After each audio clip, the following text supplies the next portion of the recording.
नमस्कार। Live vision classes में आपका फिर से स्वागत है। आज हम आप सभी के लिए लाए हैं चैप्टर 1 का फिजिक्स का प्रकाश का परावर्तन तथा अपवर्तन से 40 वीवीआई महत्वपूर्ण ऑब्जेक्टिव प्रश्न 2026 परीक्षा के लिए क्लास 10 का। अगर यहाँ पे 40 प्रश्न आज कंप्लीट कर लेते हैं, 40 प्रश्न आज कंप्लीट कर लेते हैं, पूरा 40 में 40 अगर आप सही कर लेते हैं तो गारंटी है कि कुछ प्रश्न आपके एग्जाम इसमें से देखने को जरूर मिलेगा। चलिए प्रश्न को शुरू करते हैं। और हमारे चैनल को यूट्यूब पर देख रहे हो तो सब्सक्राइब कर लेना है और फेसबुक पर देख रहे हैं तो आईडी को फॉलो जरूर कर लेना है। देखिए पहला प्रश्न क्या है कि दर्पण में प्रतिबिंब बनने का कारण क्या है। दर्पण में प्रतिबिंब बनने का कारण क्या है? तो होता है परावर्तन। जिससे प्रकाश का परावर्तन रहेगा या परावर्तन रहेगा, ऑप्शन क्या हो जाएगा इसका? बी होगा। दूसरा प्रश्न है कि समतल दर्पण में बना प्रतिबिंब होता है। समतल दर्पण में बना प्रतिबिंब जो होता है हमेशा क्या होता है? तो काल्पनिक होता है, ऑप्शन इसका बी।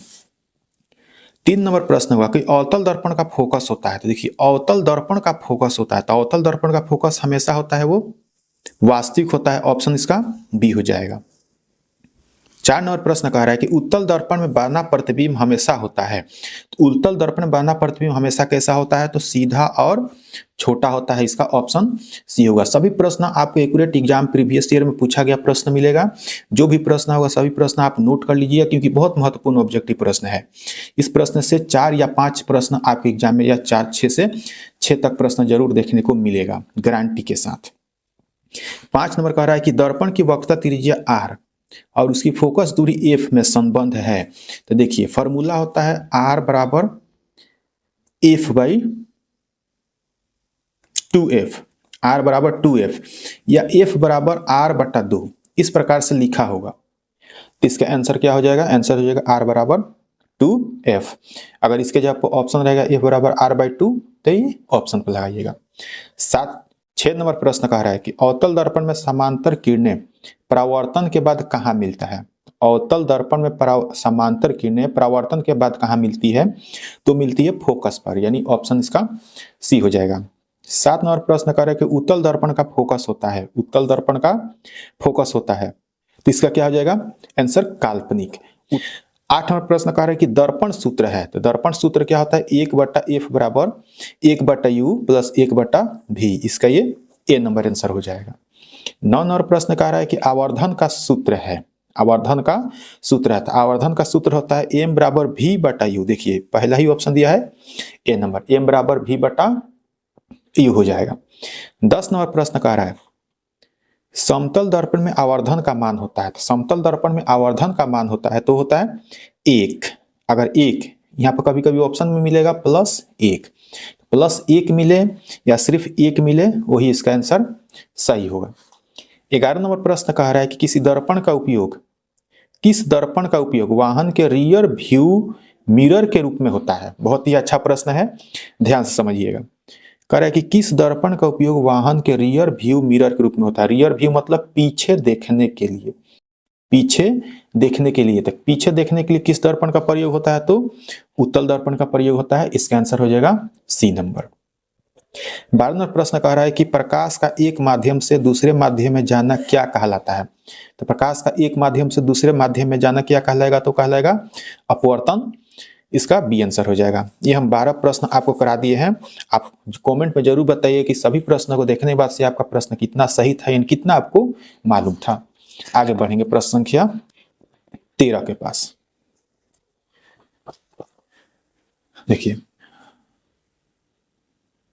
13 नंबर प्रश्न कह रहा है कि अपवर्तन के कितने नियम होते हैं। अपवर्तन के कितने नियम होते हैं? तो 2 नियम होते हैं। अगर यहाँ पर कभी प्रश्न पूछ दे कि परावर्तन के कितने नियम होते हैं, तो परावर्तन के भी 2 नियम होते हैं। दोनों याद रखिएगा, परावर्तन और अपवर्तन दोनों का 2 नियम ही होता है।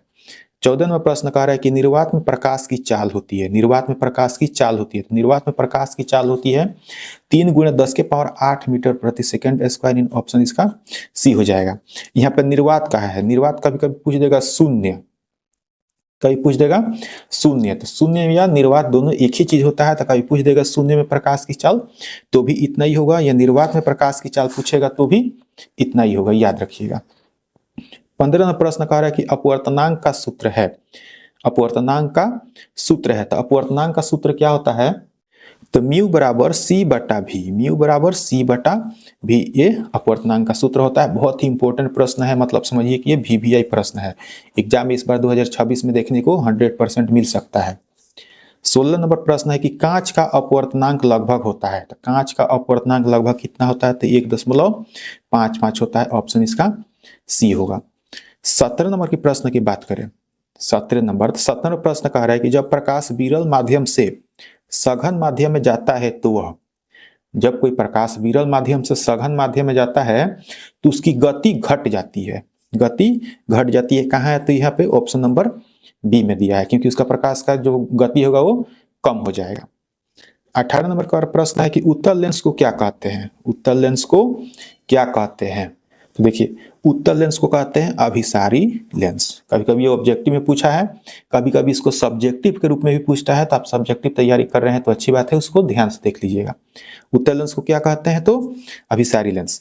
दूसरा से यहाँ पर 19 नंबर प्रश्न है, कह रहा है कि अवतल लेंस को क्या कहते हैं? तो अवतल लेंस को क्या कहेंगे? क्योंकि उत्तल लेंस को अभिसारी कहते हैं, तो अवतल लेंस को क्या कहेंगे? अपसारी लेंस। यहाँ पर लेंस छूट गया है, कोई दिक्कत नहीं है, लेंस लिख सकते हैं या जैसा ऑप्शन रहे उस तरह से आप लगा लीजिए। क्या हो जाएगा? अपसारी लेंस। यहाँ पे 20 नंबर प्रश्न कर रहे हैं कि लेंस सूत्र है, क्या है? लेंस सूत्र है। तो देखिए, लेंस सूत्र 1/f बराबर 1/v। यहाँ पर क्या हो जाएगा? माइनस हो जाएगा। टाइपिंग में प्लस का चिन्ह लग गया है गलती से, ठीक है।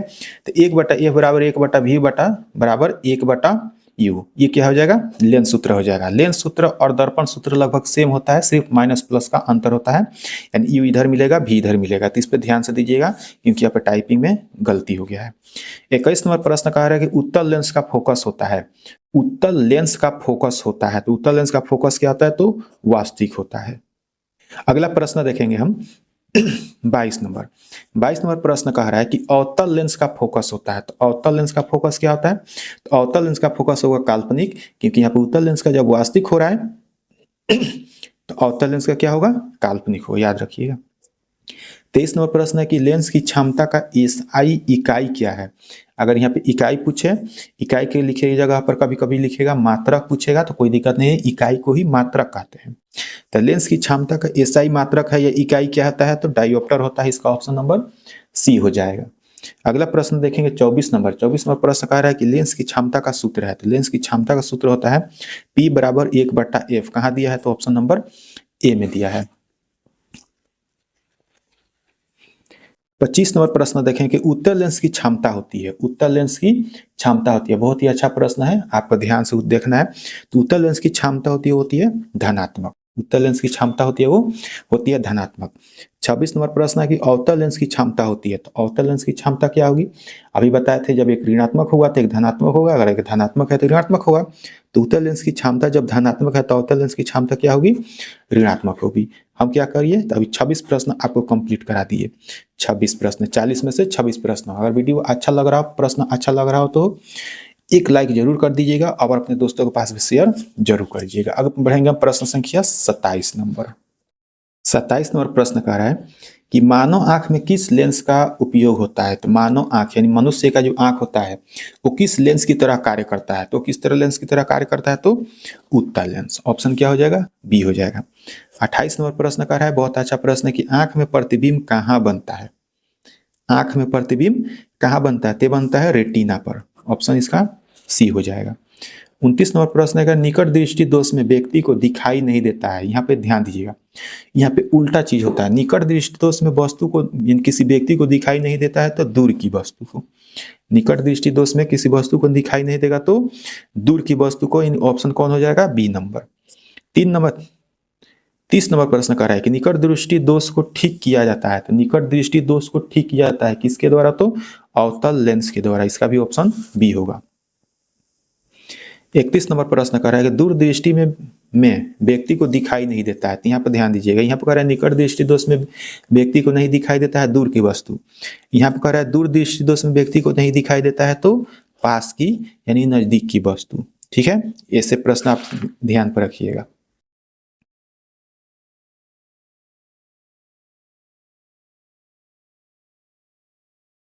बत्तीस नंबर प्रश्न देखिए, तो 32 नंबर कह रहा है दूरदृष्टि दोष को ठीक किया जाता है। तो दूरदृष्टि दोष को ठीक किया जाता है तो उत्तल लेंस के द्वारा।